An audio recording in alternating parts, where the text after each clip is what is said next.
What most people don't understand about alcohol is it's actually the most harmful substance relative to any other drug. I'm talking meth, crack, cocaine, heroin, the whole deal, right? Like do a Google search, go to Google and look up toxicness or drug destructiveness ranked in order. And alcohol is at the very top. And I'll tell you why. One, because the highest number of people use it, but then also it's directly correlated to like mass damage in society in terms of like family relations, domestic abuse, and really damage to the economy for people like showing up hungover, missing days at work, and the whole deal. So alcohol is literally the worst drug, and everything that's been peddled to us through all of mass media marketing and cultural conditioning in the matrix model of like the system that people have bought into.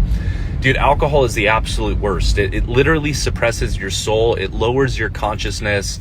Everybody's seen the videos by now talking about the Arabic word for alcohol, al-kul, which literally like means demonic spirits. And when you're blackout drunk, it opens up your consciousness to be possessed by demons and shit.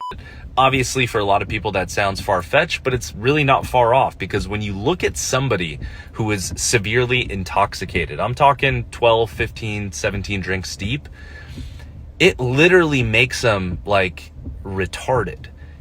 Other drugs don't really do that. I mean, they do at really high scales, but when you look at somebody who's like hammered, they're totally incoherent.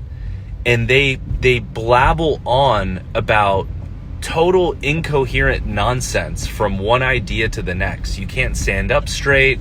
Like, it's alcohol really like is not just poisonous like metaphorically, that sounds good. Like, it's actually super destructive to every aspect of your health.